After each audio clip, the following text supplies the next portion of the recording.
Why are some of the smartest investors out there completely divided on this one single company?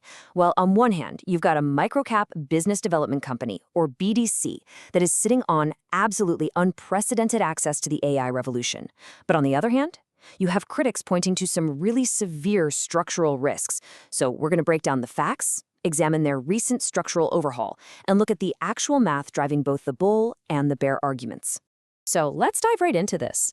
The billion-dollar question right now is how a couple of massive private venture bets, specifically in wearables and artificial intelligence, could completely dictate the future returns for the shareholders of this single ticker.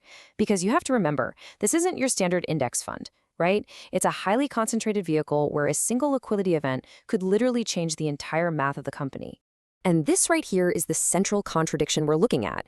Despite owning stakes in massive AI darlings that are seeing sky-high private valuations, the company's preliminary Q2 2026 net asset value, or NAV, is projected to drop to a range of $13.25 to $13.75 per share. That is actually down from $14.24 just a quarter prior in March. So how on earth can a company holding some of the most sought-after tech assets in the world see its per-share value decline? Well, to answer that, we really have to look at what's been happening under the hood. All right, Section 1. What changed? Let's take a look at the corporate restructuring. If you only take away a few things about this company's past year, it absolutely has to be the major corporate restructuring that just completely altered its DNA. And things moved incredibly fast here. On April 2nd, 2026, the board unanimously approved a massive shift, moving from being an internally managed BDC to an externally managed one. By June 10th, the stockholders overwhelmingly approved it. And then, on July 1st, the company officially rebranded. They went from SuRo Capital, trading under SSSS, to Neostellar Capital, trading under the ticker NSLR. Now, what does externalization actually mean for you as a shareholder? It's pretty simple. A totally separate firm is now going to manage the fund's investments. Neostellar has formed a joint venture with Magnetar, which is an alternative investment platform with a whopping $17.8 billion in assets under management. Management's stated rationale here is that plugging into Magnetar's massive platform will really enhance their ability to source new deals. But there is a super crucial shareholder-friendly detail here. Pre-existing investments, the legacy assets, are entirely excluded from the new incentive fee calculations. They did this specifically to preserve the realized gains on the existing portfolio for current stockholders. Moving on to Section 2, the bull case. Let's talk about access to that AI upside.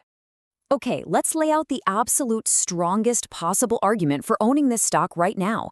It centers entirely on Neostellar's unique access to late-stage, hyper-growth private tech companies. The crucial point here is the portfolio upside. Just look at these heavy hitters. First up, Whoop, the digital health and wearable company. Following a $575 million funding round that valued Whoop at $10.1 billion, this single asset now makes up a massive 38.8% of Neostellar's total portfolio. Then you have OpenAI. Neostellar initially invested $17.5 million in OpenAI.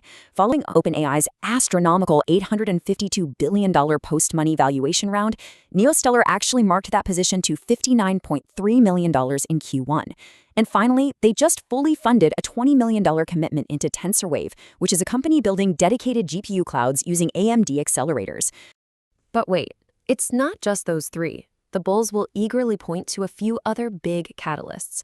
For instance, the fintech platform Plaid was marked up to an $8.0 billion valuation. Furthermore, Neostellar has proven they can actively recycle capital. They successfully exited special purpose vehicles tied to CoreWeave, netting a $4.6 million realized gain. And they didn't just sit on that cash. They immediately redeployed it into a new $9.5 million Series A investment in ClickHouse, a fast-growing analytical database company. And management is sounding pretty confident about this redeployment strategy. CEO Mark Klein noted that TensorWave is executing well and is uniquely positioned to benefit from the insane demand for AI compute infrastructure. They are aggressively targeting the infrastructure layer of this AI boom. So the bull argument here is very straightforward. Neostellar provides unprecedented and discounted public market access to the very private companies that are literally building the future of artificial intelligence and data infrastructure. Now, let's switch gears. Section 3, the bear case. What are the structural risks? All right, let's put on our short seller hats and look at this exact same portfolio through a highly critical lens. What would have to happen for shareholders to be deeply disappointed over the next 24 months? Well, the first major risk is extreme concentration. As of Q1, nearly 3/4, 72% of the entire portfolio's fair value was locked up in just 5 companies. Think about that. If Whoop experiences a valuation contraction, or if there's just a broader market correction in AI valuations across the board, Neostellar's net asset value is going to take an immediate heavy hit. This is not some broadly diversified tech fund. It's a highly concentrated bet.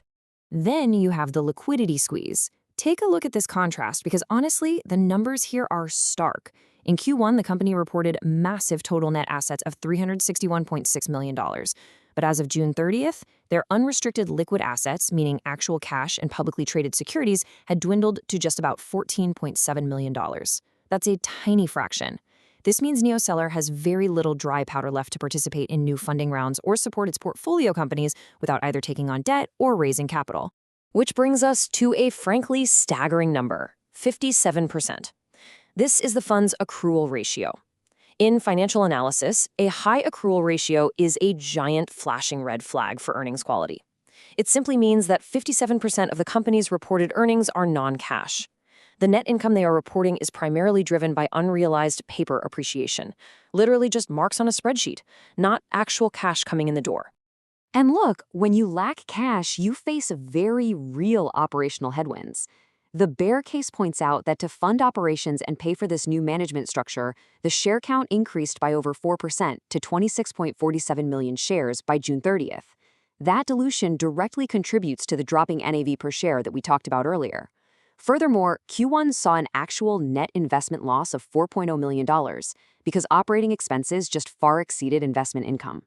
Ultimately, the bears argue that paper gains in private assets mean absolutely nothing if the IPO window remains closed, and the companies simply cannot monetize those assets to generate real cash.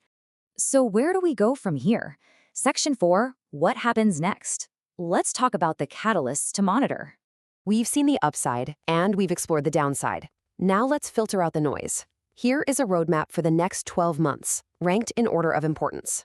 First, the transition to Magnetar is still subject to customary regulatory approval. That needs to officially close. Second, and this is most important for the macro picture, the IPO window for late-stage venture assets desperately needs to reopen. Third, the full Q2 earnings report in August is going to be vital.